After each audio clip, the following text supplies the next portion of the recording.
మగాళ్ళు బాధపడకండి, అందరిలాగే మగవాళ్ల కోసము ఒక రోజు. పూర్తి వివరాలకు చదవండి రేపటి సాక్షి హైదరాబాద్ ఎడిషన్.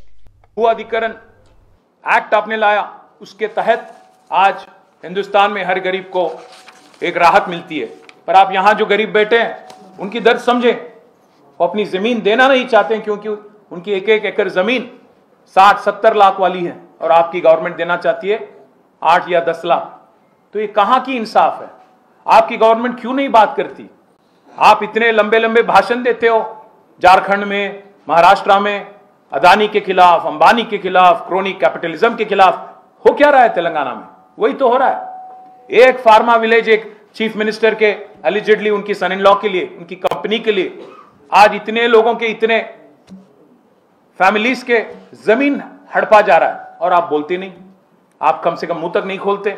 तो इसलिए हम कहना चाहते हैं, राहुल जी, खारगे जी, मोदी जी, अभी पार्लियामेंट भी सेशन में आने वाली है 25 तारीख से। मैं रिक्वेस्ट करता हूं हमारे लीडर से, सुरेश रेड्डी साहब से, राज्यसभा में आवाज उठाइए, सुनाइए इनकी दर्द और डिमांड करिए गवर्नमेंट से, गवर्नमेंट ऑफ इंडिया से और कांग्रेस पार्टी से भी कि एक स्टैंड लें इस मुद्दे पे।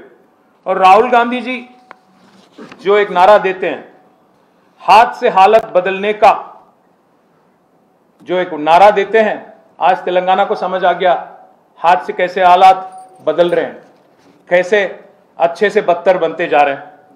मैं राहुल गांधी जी से साफ साफ पूछना चाहता हूं, किसके हालात आपने बदला पिछले 11 महीने में? रेवंत रेड्डी जी का हालत बदलने की कोशिश की, अदानी जी की, आपकी पार्टी की, किसकी आपने हालात सुधरने की कोशिश की पिछले 11 महीने में? The whole of Telangana movement is based on our fight for our rights. Today, our tribal brothers and tribal sisters, our backward classes brothers and sisters, our scheduled class brothers and sisters are fighting for their rights. Why are you silent, Mr. Gandhi? Please answer my question. आज तो प्रचार तो खत्म हो गया, अब तो आपके पास कुछ समय होगा। झारखंड और महाराष्ट्र में आप बिजी थे, समझ सकते हैं, पार्टी चला रहे हो आप और खारगे जी, तो हम समझ सकते हैं कि आप बिजी थे। कम से कम अभी तो आवाज उठाइए, अभी आपके चीफ मिनिस्टर को बुलाइए, बात करिए कि आधी रात को जाके इनके घर पे अटैक करने की क्या जरूरत थी? इतनी जुल्म जमीन के लिए क्या ना कहना जुर्म है? हम जमीन नहीं देंगे ये बोलना जुर्म है? बुलाइए, बिठाइए, उनको सेटिस्फाई करिए, तब जाके जमीन लीजिए। पर ऐसे जुल्म अगर नहीं दोगे तो कुछ भी करेंगे, कुचल देंगे, ये कहां की रीत है? डेमोक्रेसी में ऐसे नहीं चलती। और मैं एक और चीज भी कहना चाहता हूं, आज हमें लगता है कि बीजेपी ऐसे एक्ट कर रही है कि उनको पता ही नहीं क्या हो रहा है तेलंगाना में। भाई मोदी जी, आप तो कहते रहते हो, बार बार कहते हो कि तेलंगाना एटीएम बन गया शाही परिवार का, तो आप क्यों नहीं एक्शन ले रहे हो? आप क्यों नहीं आवाज उठाते हो? आपकी पार्टी क्यों नहीं बोलती इस जुल्मों के बारे में, इन गरीबों के बारे में? आपकी तरफ से क्यों कोई आवाज नहीं सुनाई दे रही है? आज लोगों के घर बुलडोज किए जाते हैं तेलंगाना में।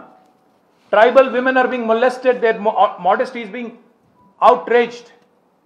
I'm not making a false accusation. You've just heard my sister, what she said. इसके बाद भी आप नहीं आवाज उठाएंगे? ये कहां की रीत है? वो दोनों बीजेपी और कांग्रेस इस मामले में कुछ नहीं कहेंगे, ये कहां की रीत है? तो इसीलिए मैं कहता हूं, your silence indicates that you are complicit Modi ji. ये गलत है।